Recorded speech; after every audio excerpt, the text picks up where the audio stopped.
ವಿಜಯಪುರದ ಪಿಪಿಪಿ ಮಾದರಿಯ ವೈದ್ಯಕೀಯ ಕಾಲೇಜಿಗೆ ವಿರೋಧ. ವಿಜಯಪುರದ ಅಂಬೇಡ್ಕರ್ ವೃತ್ತದಲ್ಲಿ ಸೆಪ್ಟೆಂಬರ್ 18ರಿಂದ ಪಿಪಿಪಿ ಮಾದರಿಯ ವೈದ್ಯಕೀಯ ಕಾಲೇಜಿನ ಸ್ಥಾಪನೆಗೆ ವಿರೋಧವನ್ನು ವ್ಯಕ್ತಪಡಿಸುತ್ತಾ ಧರಣಿ ಸತ್ಯಾಗ್ರಹವನ್ನು ನಡೆಸುತ್ತಿದ್ದಾರೆ. ಸಚಿವ ಶಿವಾನಂದ ಪಾಟೀಲ ಸ್ಥಳಕ್ಕೆ ಭೇಟಿ ನೀಡಿ ಧರಣಿಕಾರರಿಗೆ ಬೆಂಬಲವನ್ನು ವ್ಯಕ್ತಪಡಿಸಿದ್ದಾರೆ.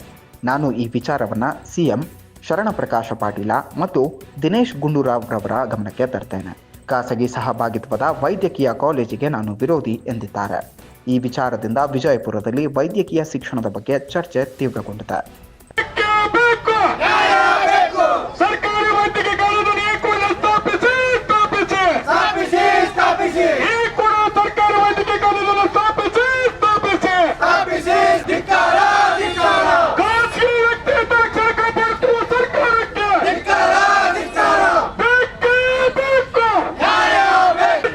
ಪಿಪಿಪಿ ಮಾಡೆಲ್ ಮಾಡಿದ್ರೆ ರೋಗಿಗಳಿಗೆ ದರ ನಿಗದಿ ಮಾಡೋದು ಕೂಡ ಕಾಲೇಜ್ ನಡೆಸ್ತಕ್ಕಂಥವ್ರ ಕೈಯಲ್ಲಿ ಅಧಿಕಾರ ಬರ್ತದೆ. ಅದನ್ನು ಕೊಡಬಾರ್ದು. ಮತ್ತು ಸರ್ಕಾರಿ ಮೆಡಿಕಲ್ ಕಾಲೇಜ್ ಇದ್ರೆ ಯಾವುದೇ ರೋಗಿಗೆ ಅತಿ ಹೆಚ್ಚಿನ ಹಣ ಕೊಟ್ಟು ಚಿಕಿತ್ಸೆ ತಗೊಳ್ತಕ್ಕಂಥ ಅವಶ್ಯಕತೆ ಬೀಳೋದಿಲ್ಲ.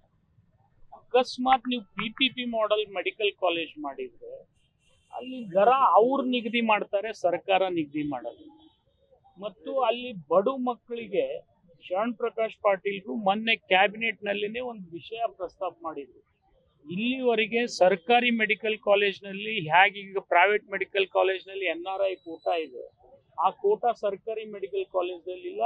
ಹಿಂದೆ DK ಶಿವಕುಮಾರ್ ಅವ್ರ ಹೆಲ್ತ್ ಮಿನಿಸ್ಟರ್ ಇದ್ದಾಗ ಅವರೇ ಪ್ರಸ್ತಾಪ ಮಾಡಿದ್ರು. ಅದನ್ನೇ ಶರಣ್ ಪ್ರಕಾಶ್ ಕೂಡ ಪುನರುಚ್ಚಾರ ಮಾಡಿ 15% ಸೀಟನ್ನ ಸರ್ಕಾರಿ ಮೆಡಿಕಲ್ ಕಾಲೇಜ್ನಲ್ಲಿ ಕೂಡ ಕಾಲೇಜ್ ನಡೆಸಲಿಕ್ಕೆ ಹಿನ್ನೆಲೆಯಲ್ಲಿ 85% ಮೆರಿಟಿಗೆ ಕೊಟ್ಟು 15% ನಲ್ಲಿ ಕಾಲೇಜ್ ನಡೆಸ್ತಕ್ಕಂಥ ವ್ಯವಸ್ಥೆ ಕೂಡ ನಾನು ಮಾಡ್ತೀನಿ ಅಂತೇಳಿ ಅವರೇ ಪ್ರಸ್ತಾಪ ಮಾಡಿದ್ರು. ಆ ಹಿನ್ನೆಲೆಯಲ್ಲಿ ಯಾವುದೇ ಹೊರೆ ಸರ್ಕಾರಕ್ಕೆ ಬರೋದಿಲ್ಲ ಇಲ್ಲಿ ಮೆಡಿಕಲ್ ಕಾಲೇಜ್ ಆದ್ರೆ. ಮೆಡಿಕಲ್ ಕಾಲೇಜಿನಲ್ಲಿ 15% NRI ಕೋಟಾ ನಾನು ಇಂಟ್ರೊಡ್ಯೂಸ್ ಮಾಡ್ತೀನಿ ಅಂತೇಳಿ ಶರಣ್ ಪ್ರಕಾಶ್ ಪಾಟೀಲ್ ಹೇಳಿದ್ದಾರೆ. ವಿಶೇಷವಾಗಿ ಸ್ಪೆಷಲ್ ಅಟೆನ್ಷನ್ ಡ್ರಾ ಮಾಡಿದ್ದಾರೆ ಕ್ಯಾಬಿನೆಟ್ ಇಂದು. ಈಗಿಲ್ಲ, ಈಗ ಮ್ಯಾಲೆ ಬರ್ಬೋದು. ನಾನು ಅಸೆಂಬ್ಲಿನಲ್ಲಿ ಪ್ರಸ್ತಾಪ ಮಾಡಿದ್ಮೇಲೆ ಕ್ಯಾಬಿನೆಟ್ ನಲ್ಲಿ ಏನ್ ದೊಡ್ಡ ಆಗಲ್ಲ. ಅಸೆಂಬ್ಲಿನಲ್ಲಿ ಈ ಜಿಲ್ಲೆಯಿಂದ ಮೆಡಿಕಲ್ ಕಾಲೇಜ್ ಆಗ್ಬೇಕಂತೇಳಿ ಯಾವ್ದಾರ ಒಬ್ಬ MLA ಕೇಳಿದ್ರೆ ಅದು ನಾನು ಒಬ್ನೇ, ಬೇರೆ ಯಾರು ಇಲ್ಲ. ನಿಮ್ಮಲ್ಲಿ ಟಿವಿನಲ್ಲಿ ಕ್ಲಿಪ್ಪಿಂಗ್ಸ್ ಅದಾವೆ, ಆಡಿಯೋ ಇದಾವೆ, ವಿಡಿಯೋ ಇದಾವೆ. ನಾನು ಇವತ್ತಲ್ಲ 2013ರಿಂದ 18 ತನಕ ಸತತವಾಗಿ ಕೇಳಿದ್ದೆ.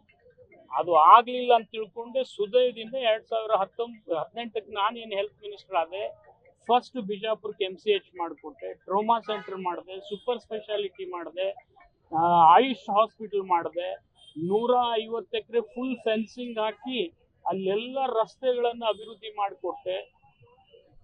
ಮಾಡಿ ಇಲ್ಲಿ ನೀರಿನ ವ್ಯವಸ್ಥೆನೂ ಕಡಿಮೆ ಆಗ್ಬಾರ್ದಂತೇಳಿ ತಾಸ್ಬೋಡಿ ನೀರನ್ನು ಕೂಡ ಒಯ್ದು ಆ ಕ್ಯಾಂಪಸ್ಗೆ ಬಿಟ್ಟಿದ್ದೀನಿ. ಅಲ್ಲಿ ಹೆಚ್ಚಾದ್ರೆ ಅದನ್ನ ಒಯ್ದು ಸೈನಿಕ್ ಸ್ಕೂಲ್ ಕೊಡ್ರಿ ಅಂತ ಕೂಡ ಒಂದು ಪ್ರಸ್ತಾವನೆ ನಾನೇ ವಾಟರ್ ಬೋರ್ಡ್ನಿಂದ ದುಡ್ಡು ಕೊಡಿಸಿ ಮಾಡಿಸ್ಕೊಟ್ಟಿದ್ದೀನಿ.